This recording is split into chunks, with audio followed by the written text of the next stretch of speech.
Okay. Welcome everyone in Schema Therapy Made Simple. We're very fortunate this morning to have the amazing Wendy Behary with us. And Wendy is a master schema therapist.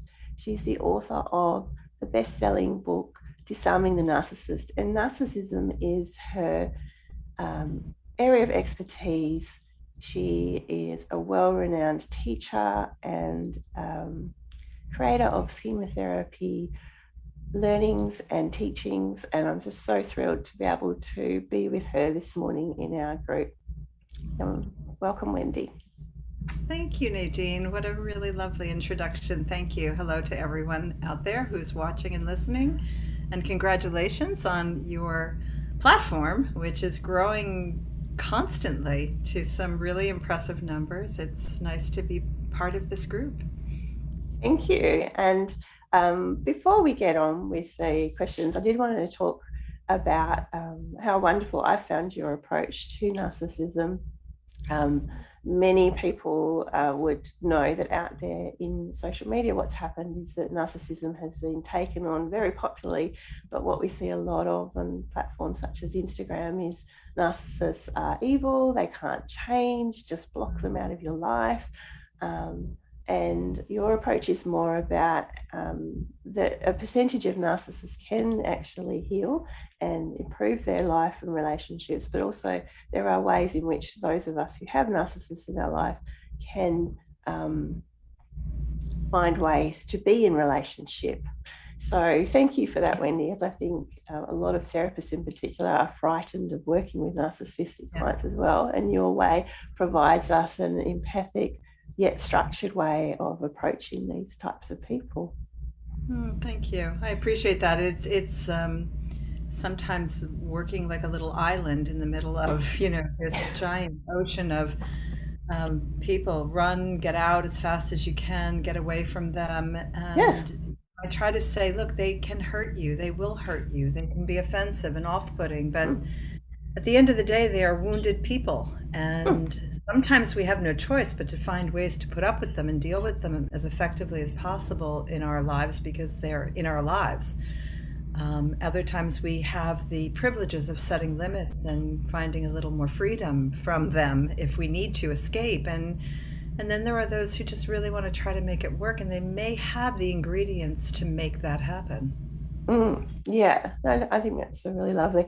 And I think I just had a little reread of your book before the interview, actually. And I thought you did have a little section on what you call perilous narcissist. And for those, you do recommend Yes. having no contact. But it did seem like the majority of people who may irritate us, so employers or some types of parents, friends that we, acquaintances, that there are ways, and certainly we can even empower ourselves to. So I think there's an aspect of cutoff, and cutoff is necessary for some people. I've got nothing against cutoff, but it doesn't really empower you, particularly to work to improve your ability to manage difficult people. So I think it's great that the book offers True. that. It's true. There's a difference between danger, safety, where I think the priority is always safety. And so if it's unsafe, perhaps the only way is to stop contact and to seek support and resources. But you're right. I mean, there's nothing empowering about being in a constant state of anger and frustration, weariness, or just cutting oneself off. Mm. We don't learn how to strengthen and sturdy ourselves for life because life is chock full of difficult people.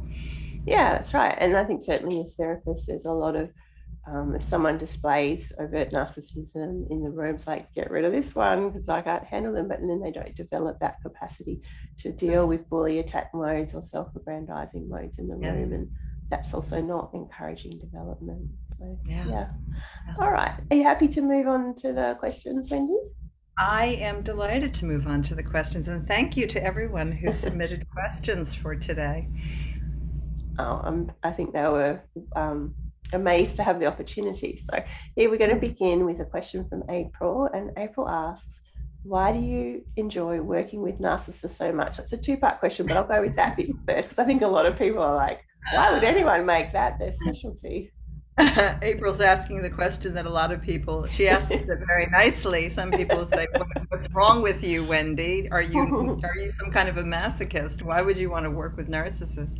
Um, for me, it's been a long journey, and with the pleasure and the benefit of working alongside Jeffrey Young from the 1989, so way back when. And I think that being triggered, making mistakes, coming up with a lot of failures in the early days of my work with narcissistic clients taught me a lot about me, my own activations. And I found it rather challenging. And we were right in the middle of developing the mode model. And so the discussion began, let's develop a mode approach for dealing with this population. And that became kind of my baby in Right. this chemotherapy community at the time. And I just really became fascinated by how empowered we can become as a therapist, how I could become at that time, working on my own schemas, studying my own healthy adult mode, becoming more real and accessible and present in the treatment room. That there was something about that that could lift the wall and help the narcissist to find the courage to be able to reveal themselves in a more vulnerable way. And that is just, I know it's not for everyone, but for me, just so incredibly rewarding. Mm. Yeah, and it seems to me from trainings I've attended with you and books that I've read that um, you always work to try and remind yourself of that little person, that little you that sits underneath all the show Yeah, and the carry on that we often yeah, see. yeah. Um, and I actually find that technique, I've done that particularly bringing the photo when I've got someone who's just extremely unlikable in session, very helpful because it does remind you that they begin like all people in life and something's happened along the way. Yeah. And it Yeah. gets confused sometimes. People will hear that and think that, so I'm supposed to feel sorry for the narcissist because Mm. I'm looking at this photo of their little child. And the answer is, of course not. It's not to feel sorry for them. It's to remember your mission. This is Mm. your goal, is to get to this part that's very Mm. vulnerable. And to Mm-hmm. remember that this part that's vulnerable and carries all of the heavy burdens of the critic that says you're not allowed to be vulnerable is driving all these modes. It's not about you. It's not about me in the room. It's Mm. not. It's about their struggle. It's their own internal war with themselves, and so it becomes immediately liberating. It's no longer a personal issue for me, and Mm. so I can be there to facilitate the process of helping them to see the various parts of themselves at Mm. play. Sure. Yeah, that's great. And so the second part of April's question was, how do you stay attuned and maintain willingness to access the vulnerable parts, especially when clients are behaving in ways that are triggering for you, make you feel afraid, or you don't respect that. So in April's context in the past has been working with family court presentations, and sometimes it's difficult, I think, when parents aren't acting in the best interest of their children or are deliberately trying to pull resources and money away from an ex-partner. So I know you've answered some of that sort of in our last discussion, but I wondered if there was any tips there you might have for April. Yeah, I mean, I also co-host a group with Susan Stiffelman, who's a parenting expert, called Co-Parenting with a Narcissist. And when this question comes up frequently from the individuals who are dealing with this in the court system, it's so heartbreaking, Mm. because it's so hard. So how do you, well, as a schema therapist, we learn, and I've learned through the years, to anticipate that I am going to be dealing with someone who can be very off-putting, insulting, Mm-hmm. upsetting, angry. It's about expecting this. It's like we expect this to happen, so it no longer will put me in a state of feeling disabled or paralyzed when it happens. I expect it. I still feel that quick pinch, right? But my vulnerable self is protected, right? So there is that little exercise we can do where take a breath, close your eyes, imagine your little self in a safe, tucked away place that's Mm-hmm. very not in the room, not carrying the responsibility for the narcissist, right? The part of you that is trained as an expert, that is a human, that is real, that is Mm-hmm. sturdy, is the part that's in the room, being informed by the gift of your vulnerability, because that reminds you of what everyone else is dealing with out there in the world, but not holding responsibility for it. It's my healthy adult, my trained self that is Mm, responsible. And that it doesn't mean I never feel so activated that I might have to take a pause mm, and ask the patient to hold it, hold that thought. I need to reflect. Something's happening, something important. I'm going to take a moment. I'm going to breathe. I'll be right back with you. And then you just kind of restore yourself. What am I doing? I'm putting my vulnerable self back into that safe, comfy little place. I'm mm. reminded with the photograph of the narcissist of what I'm dealing with, the once upon a time story, and then I come back to the room and I can self disclose that I was triggered. And if I'm triggered when I'm working with you, then chances are I might run the risk of just giving in to you or putting up with this Mm, or not confronting it. And that's not going to be helpful to you as much as you might like it because that's what everybody else does. So mm, we're not going to do that in here. It's right. very real, it's very raw.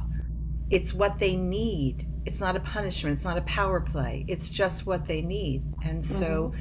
you've got to have a sturdy back to be able to do that. Sure. Yeah. Yeah, I think that's definitely something to keep in mind, that the triggering is just a representation of what's going on in the outside world, but we have particular schools and a relationship in which we can kind of leverage that a little bit differently. Yes. And Yes. perhaps it takes time and experience too. I think sometimes I find with the legal aspect, people are frightened that narcissists will target them, and it'll be a many years battle if you write a certain Yeah. truth in a report or something like that. But then perhaps that's about getting support to make sure you're covered from a professional point of view with anything Yes. that you put in those reports. Yeah. There's one more thing I might add just to that question that might be helpful is when you're working with a narcissist who is not doing well by their own children, Mm. because they're in the middle of a vengeance play with their partner, soon to be ex partner, through a legal battle, there is that strategy that I call the when all else fails, and it's like Yeah. feeding the narcissistic supply. And if you remind, this is a truth though, however, it's not just it is a bit of a manipulation, but it's also a truth telling, right? Because, well, we're Mm. always manipulating to some degree, but for the greater good, how do I get the narcissist to do the right thing for their children, right? Because if they were their healthy best self, this is the decision they would otherwise make. They're operating from a default state, which is unhealthy. So I Mm. might say, you're one of the most important role models in the life of your little one. You know Right. that. You have so much power and authority in the way your child looks up to you and develops their own sense of identity in the world.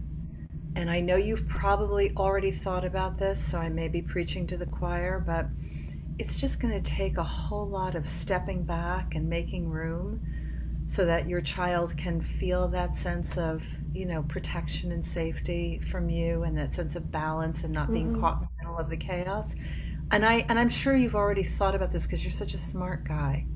So, Yeah. Mm-hmm. right. So what am I doing? I'm just feeding the narcissistic supply with words like important and value, authority and powerful, incredible, and gender role model in some cases. Mm. Um, but And it's you've giving already them, thought about this, I think stops that. you've already thought about it, right? You give them the implicit Mm. assumption, benefit of the doubt, all these kind of empathic phrases that are just Yeah. feeding that need.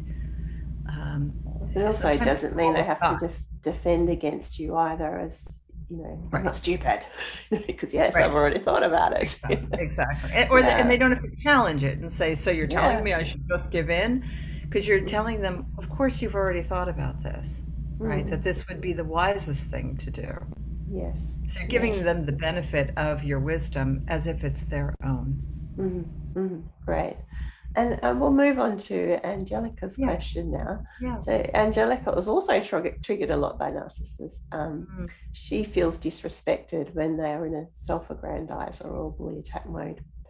How do you set boundaries, and how do you protect your vulnerable child? And if you do something else to make the work enjoyable and safe, I'm also interested, she said. Hmm. Yeah, I mean, the thing that we have to remember with narcissists that helps us to remain steady, right, and to not get too off balance when they're in their pompous self-aggrandizing, or the bully and attack, which is different than self-aggrandizing. Being charming, showing off, grandiose, entitled, look at me, is annoying and creates a lot of distraction in the room, and a lot of waste of time, in fact. But it's not threatening like the bully attack mode, which is different. And yet we know they're both big overcompensating modes. We have to remember that so much of this is really motivated by their internal demanding, devaluing critic, that they are constantly in this position where they are trying to prove themselves, to perform, to win your approval, to win the adulation of others. They're orating in some cases, and in other cases they're trying to control, lest they be controlled, which is what they anticipate is going to happen in therapy. So when you know all this is why having as much wisdom as you can about the profile of narcissism, the conceptual makeup, the freer you become to be able to install these phrases in your vocabulary with great empathy. So I can say, I can imagine why it would be so important for you to, at this moment, feel the need to be kind of mightily taking control, because in your world it was control or be controlled. And so it's important, but you know what? I'm not part of the old world. I'm part of the new world. It's me, the one who wants to help you, the one who's trying to make it better, the one who's trying to help you in your relationship or in your workplace or whatever the issue is with your children. So it's me, sort of reminding them, like, here now, this is different than then and once upon a time. But I get it. So there's the I get it, but we're here now. And there's also the curious question you can ask at times, like, I'm not quite sure I understand why you would talk to me like that. I understand why you might do that in a situation where when you were voiceless and you were little and so much burden was placed upon you by your mom. I get it, you probably wanted to scream from the rooftops sometimes, but I'm not quite sure why you would use that tone right now with me in this room. So you're sort of, again, doing the differentiation between then and now. And notice in all these examples, there's no therapy jargon. No. All real talk. Yeah. Human to human, right? Human to human. You have nothing to prove as the therapist. You're trained, you're skilled, you're an expert. You don't have to come in with the psychological language. Narcissists will sniff that out in a second, and they hate it, and then you're in competition with them, and that's deadly. So, just be a human in the room. They need it more than anything, is the humanness of your feedback.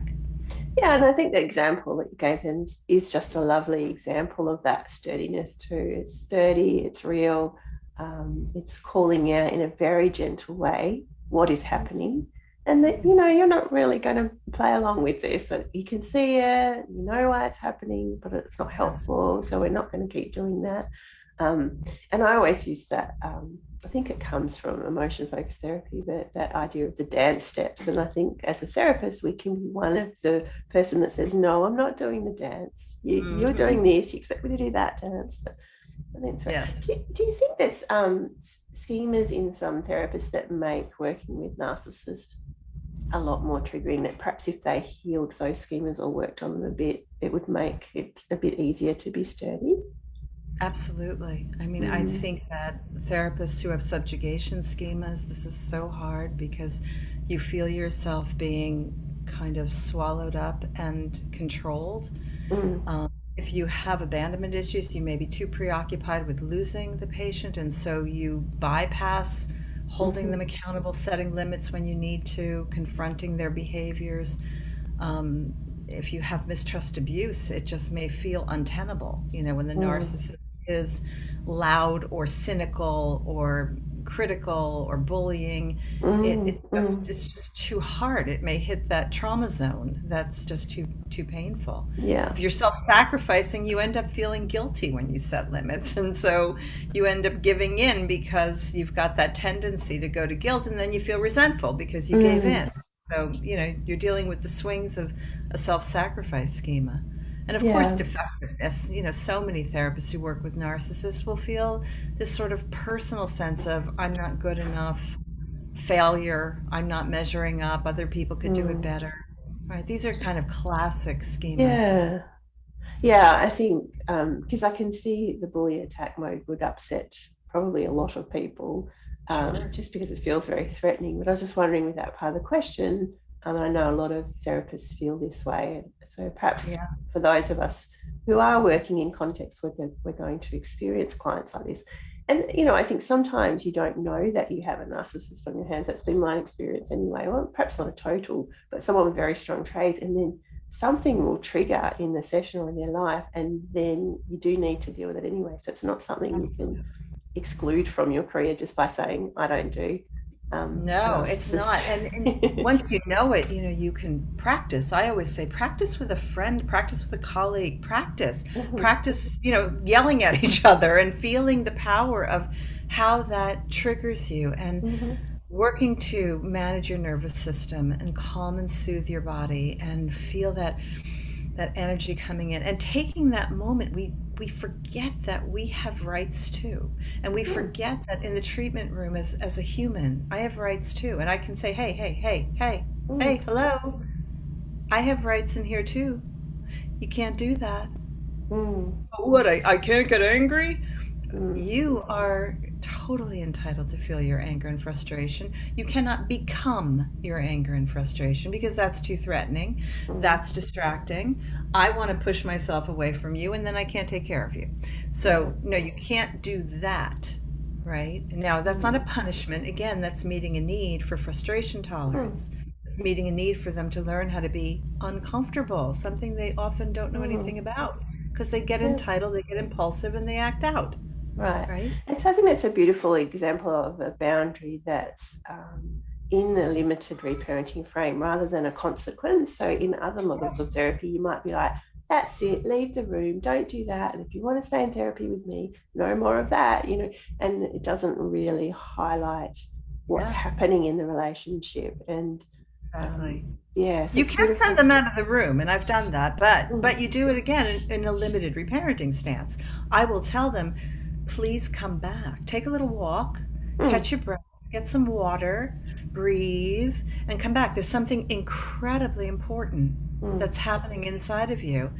Can't hear it like this. So you need to take it down a few notches, and then let's hear what's going on mm, inside. Again, it's all about, there are some, they don't know about consequences, and the consequence doesn't mhm. have to be a punishment. It's just like learning how to live in the world, learning how to share the planet with other people, as I like to say. Yeah, beautiful. Thank you. And the next question is from Melissa, and she's asking, what's your most effective way to get to the vulnerable child mode with a narcissist that minimizes and discounts your case formulation? So they're saying it wasn't that bad, plenty have it worse, and they might be a bit of a tough guy, which I think because I've seen you role play lots of tough guys, Wendy. And they're trying to keep that thing going when you try and get them involved in some experimental work like imagery, and they're still like, no. Do you have any Yeah. tips there for Melissa? Yeah, again, I think the more you can stay away from theoretical language, it's not that you never engage in education, because I do think that with narcissists, especially, if you bring a little science on board, you may be able to mitigate the culprit, which is shame, by the way. Shame that disallows them from being able to participate and cooperate with experiential work, i.e., their Mm, vulnerability. So a little bit of, well, you may not have had it as bad as others, but nobody has a perfect childhood, and I'm curious to know you. I mean, mm. you weren't born last week, Joe. You were born 45 years ago, and somewhere along the way, you had experiences. They got coded in the reference library called your mind and memory, Mm, and under certain conditions, they get activated. No, this is just who I am. No, it's not who you are. It's how you become under certain conditions. There's a who, there's a how. This Mm, is the how. How you become under certain conditions is problematic. Sometimes it's lovely. Sometimes it's problematic. We're working on the problematic part, and you know what? That happened a long time ago for a reason. I want you to get curious with me, and let's figure mm, out when and why and how it happened. mhm, Who remembers these things? You don't have to remember anything. It's kind of all mm, built in, and I'll guide you. You can't possibly get it wrong. Now, I'm empathically speaking to everything I know about the narcissist. Maybe I can't do it. Maybe I'll fail. I'll look foolish. I'll be embarrassed. You win, I lose. You're in control. All the things they're fighting against when they won't let you go there are the things that you're sort of implicitly, empathically bringing right up front. You can't get this wrong. You can't mm. fail. All we can do is discover. So this would be a discovery. And what would be so bad about that? Tell me what would be the most scary thing about that for you. I'm not scared of anything. Well, we're all Mm, scared of things, Joe. That's simply not true. So again, just say what's so. You mhm. have to be willing to be very real. Sure. That's great. I think, yeah, I think that's quite helpful for those types of clients. Although I have to say, minimizing how bad it is or was isn't exclusive to narcissistic clients, is No, it? it You know, isn't. No, like it isn't. it's a big No, way of staying away from your stuff for sure. indeed. Okay. Rachel's asking, I would be interested to hear how Wendy would help the narcissistic client accept their vulnerable child mode. So it's a little bit similar to Melissa's client, but I One of the think, best. Yeah, go ahead. I'm sorry. oh, just some of our clients will actually say, I don't have one. What are you talking about? uh, They do, they will. And yeah. this is why many years ago I had this idea about narcissists bringing me their photographs. It all started because Jeff Young would say, superimpose an image of the little child over the face of the adult you're looking at. Just Mhm. picture it. And I thought, that's really good. But how about a real picture, a real photograph? And I found out that this was one of the homework assignments they actually will do. They will bring Oh. you their photographs. And so having photographs in front of you is another way to, you mean this part of you? Of course, there's a vulnerable child in there. You started as a child. Remember him? Mm. Remember the story you told me about him? Can you feel any part of him right now? Even just maybe a little sliver of him right now? I don't feel anything.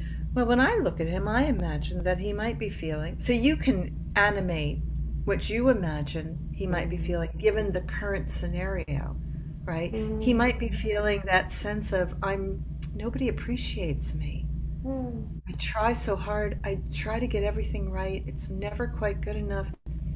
Nobody appreciates me. Can you feel that? Can you feel him right now? Maybe take a Mhm. moment. Don't answer so quickly. Close your eyes and just see if you can feel him. Here, take a look at the photo yourself. Mm. Right? Persistence, persistence, persistence. Yes. It's the name of the Yeah. game in schema therapy, isn't it? That's right. And when I think about something else that I like that you say is the vulnerable child is always listening. I think this technique does that in a way, isn't it? So you've got the coping mode in front of you, but you know that there is a part that's hearing that and getting the empathy and understanding. Yeah. So, yeah. Oh, I will sometimes just spend time with the photograph for a while and they watch me. So I'm looking at the photo and Uh, saying, if you really knew that you were fine, that you were lovable, that you were mm, so good, if you really knew that, you wouldn't need this mode over here that's showing up. You wouldn't need this part that's showing up over here. You wouldn't need that, but you didn't know that. Nobody made you know that, right? yeah. So it's a little kind of private piece of work that they're Mm, observing, and we know it's trickling in as yeah. it's happening. That's beautiful. It reminds me a lot of imaginal nurturing, actually, but doing it with the photo, and then that's quite a good way in with these sorts of people. Yeah. So that's fantastic. Thank you for sharing that. Um, so then we have from Ricky. I would love to hear about imagery rescripting with this group and how to best help them, knowing how difficult and scary that level of vulnerability can be for them. Yeah, and again, the level of vulnerability is scary because it's attached to this idea of weakness and shame. exposure of a part of them that is not being productive in a way that is valued, because their worth is about productivity and acquisition and being the best, not Mm, about being small and vulnerable and AKA weak. mm, So, you know, you have to be a representational, that representative of healthy, sturdy, loving, limited adult reparenting. And you're caring for this part of them in ways that they never received. And that feels uncomfortable to them. They get mhm, annoyed, but under the annoyance, there's just so much discomfort because the longing has been tapped. I say the best way to engage in imagery rescripting is as soon as you have something, a theme, like underappreciated, underrecognized, manipulated by a parent, expectations were too high and demanding. As soon as you have a theme, maybe captured a little sliver of a story, you can go with that. I'm picturing that part of you right now in that story you told me about, where mhm, your mother's friends would come and you had to immediately become like the trophy child who would stand up or perform and make her look good and feel good. And I'm sort of seeing that child in the scenario you just described in your workplace today. Can you feel that part? mm, Well, I don't know, maybe, sure, I don't know, they'll say. And so the rescripting just you're bridging right in. There's no, would you like to do an imagery exercise? There's none of that because you run the mm, risk of going right back into a detached state. You just want to sort of flow right into it. And the rescripting piece is, if I, this is my favorite one that I like to use, which is mhm, if you could imagine your mom or your dad, whoever it is, or your grandpa or your coach, if you could imagine this individual suddenly like drinking the magic potion, suddenly being, struck by lightning in a good way, where all of a sudden they are giving you exactly what you need. They're being the parent you always longed for, the one you needed. What what would your dad be saying right now about, that school report? And he mm, said, I don't know, I guess he'd be more proud of me. I say, okay, yeah, mhm, that would be nice. How about if he also could say to you, you know what? You tried your best, and I love you no matter what. I just mm, love you no matter what. We're bringing what? In imagery rescripting with narcissists, the most critical element is to bring the unconditional love, something right. they don't know anything about. They don't know anything about unconditional love. It has to start with that.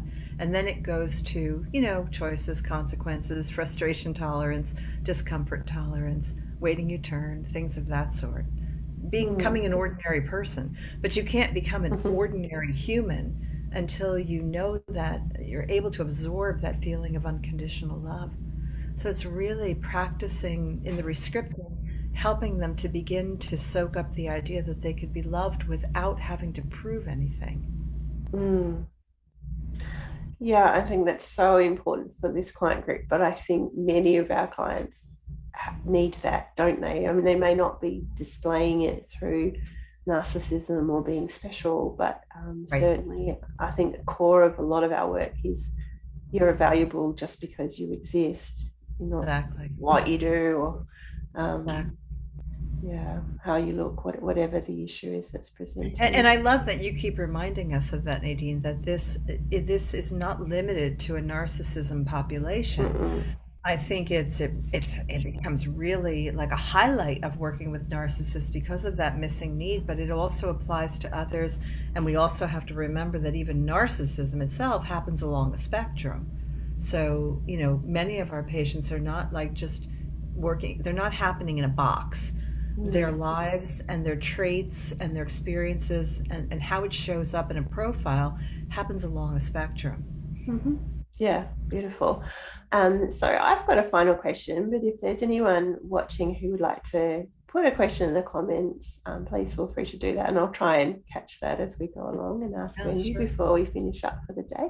So my question is, in a world that loves to label people who irritate them as a narcissist, how do we determine between healthy narcissism, or what I call healthy self-interest, and harmful narcissism?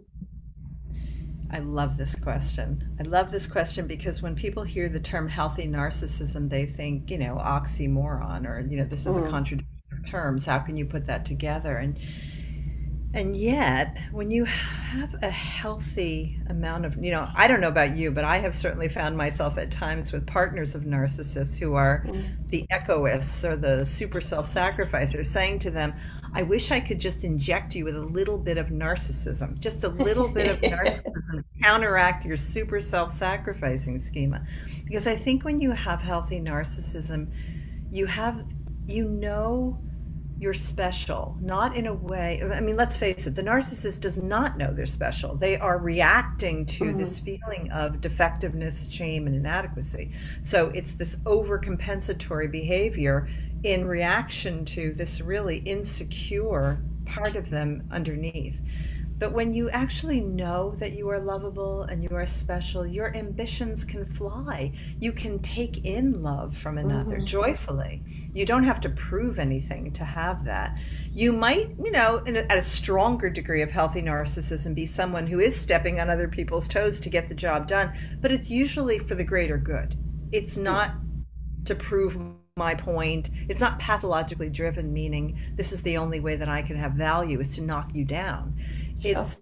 It's really about I'm on a mission to do something good, and it may feel good to me too, but I can appreciate the impact of maybe having to push people around a little bit to make that happen. Whereas pathological narcissism, they have no appreciation for the impact of their actions on others. Yeah. No, I think, I come across it a little bit when people try and promote work or whatever, and some people will be like, well, that's narcissistic because you've got your photo on it or something like that. Yeah. But then I think about people, say, like Oprah Winfrey, who I think is a very good example of what we might call healthy narcissism, because it's Yeah. very greater good driven. It's not, hey, I'm Oprah, look at Right. me, I'm so Right. great. Um, so it's sometimes, in order to spread a message, say even this beautiful work about narcissism, without people being able to connect with you and who you are, you can't do Hmm. that. So I sometimes think with women in particular, that label is being leveled at them quite unfairly. So just wanted Oh, to talk about everybody it is while I being had you there. you can't talk about yourself at all anymore without being like you're narcissistic. Everybody's narcissistic. Yeah. All right. And so from the comment section, we do have this question from Kaz. I have a narcissistic client who is very confused by the idea that he has value just because he is human. How do I work with this? He had narcissist client who has say Well, that last it part. sounds like he won't accept that you can have value just because you're human. So is there any way? I mean, it sounds very blocked to me. But... So he can only accept that he has value if he is performing well, achieving, doing well. Yeah. Yeah. I mean, again, some of this is just being very, I mean, I hear this almost all the time, well, what value is there in just being a human? I'm just ordinary. I'm mediocre. I'm not, it doesn't pay the bills. It doesn't, create wonderful things that other people can benefit from. I mean, they'll start touting, all of these different powerful positions that and powerful plays that they have in their achievements. And I say, look, your achievements are fabulous. You don't have to apologize for them. Mm-hmm. There's nothing wrong with being a high achiever, being successful. You have made some important contributions, maybe to the world of science, or helped your clients with their financial needs, or you performed surgeries. If it's a surgeon, if it's a plumber, it doesn't matter. Whatever they've done, you can say you have every right to be proud of what you've achieved and the good life that you live as a result of that. There's nothing wrong with that. The problem is you think that's what makes you a lovable human. Mm-hmm. That's what makes you an admirable person because of your achievements, but it's not what makes you a lovable human. What makes you a Mm-hmm. lovable human is your humanness. And your humanness, at the very base is about, your kindness, your connectedness, your Mm-hmm. relationalness with others. And that's the part that, you're less prone to show, to share, to Mm-hmm. shine even. Yeah.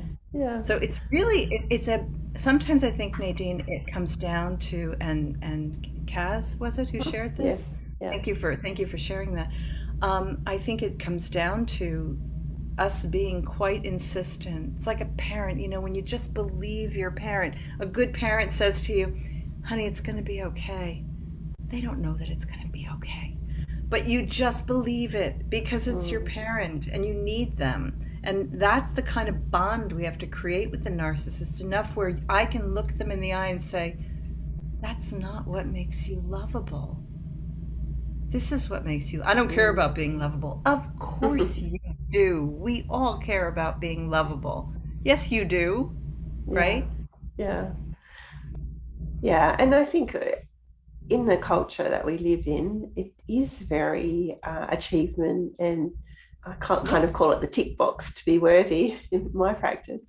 And so I do understand how people develop this sense of, what are you talking about? Sure. I can have work just for me, particularly if you had parents who basically said, get off your lazy butt, do your homework, and Yeah. everything is about making the family appear successful as well. Right. And I don't even think that is really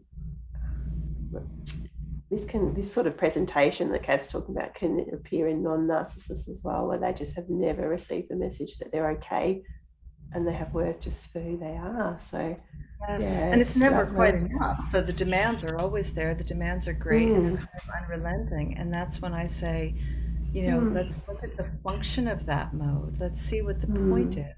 Because there's almost always fear associated with yeah. that. Even the parents who were living vicariously through the child, or Mm, turning the legacy over to the child. You're a representative of the family, so your loyalty is important. Well, what were they afraid of?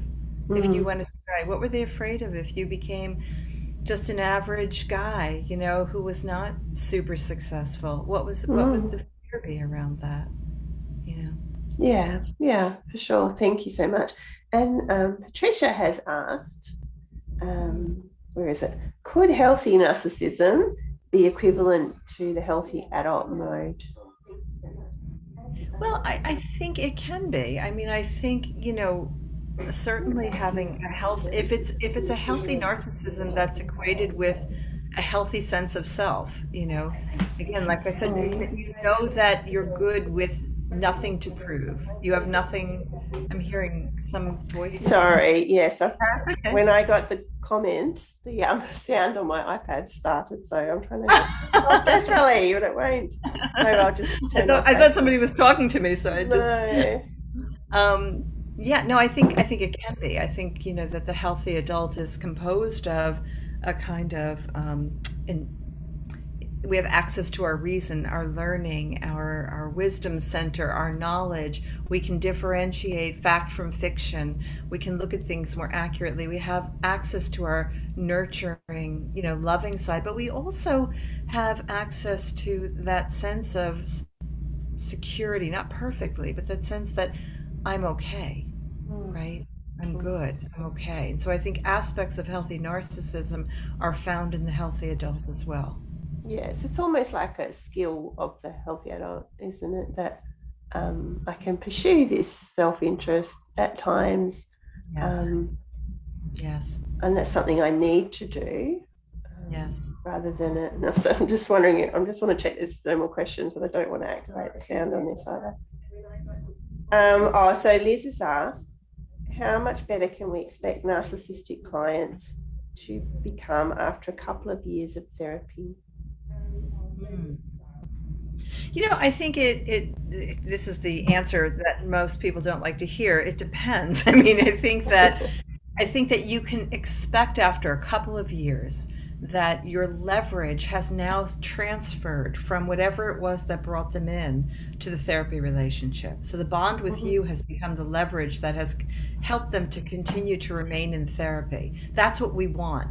We want to get that transfer. It's not a transfer of power, it's a transfer of leverage, meaning that it matters enough to them to have that connection with you. They're beginning to benefit because they're beginning to see a lessening in the frequency of schema activation. They're seeing a reduction in the intensity of schema activation and mode activation. And they're seeing themselves more able to quickly recover when they are triggered, catch themselves, maybe even engage in repair work with a partner when they've gone astray. So I think that in 2 years, you can expect to see some fairly significant milestones. They may not be done, depends upon, when I say depends, it depends on the level of severity and what they're up against. If they're dealing with, highly addictive behaviors or impulse control issues, it may take more time, but you at least want to be able to see that transfer of leverage into the therapy relationship. And sorry, I missed that. What sort of time frame would you be looking for some leverage in the therapy room? Oh, I would hope within, the first 6 months. Oh, okay. Yeah. And really that is a significant amount of time if someone's attending. I mean, I always think Yeah. schema therapy works better if you're attending weekly, Yes. fortnightly at minimum. So that's a Yeah. lot of sessions to cover. Yep. And I guess it's a really good sort of measure. But I mean, a lot of schema therapy takes 2 years at a minimum, I find anyway. And with this sort of a presentation where there's such a tough beginning, you can imagine it'll take a bit longer. Excuse me. Poor Nadine. She's such a warrior. I think we should all be cheering for you. Sitting here not feeling so well, but being with us nonetheless. Yeah, sorry everyone. I've got COVID and I've made it this far without coughing. You're such a trooper. I'm Yeah. sitting here in full disclosure of my narcissistic vanity with no makeup on with Nadine. She's dealing with COVID. I'm dealing with cataract surgery recovery. So, here we are. Thank you. So I think that was the end of the questions. Given that I'm about to die from coughing, it might be a good time to wind things up. So thank you so much, Wendy. Oh, And, it's my pleasure. Please feel better. Thank you for having me. Thanks to everyone for the Thank you. questions. It's really, really wonderful, and I appreciate your time so much. Thank you. Absolutely. Bye, everybody. Bye. Okay, I've got to get us off Facebook, which is always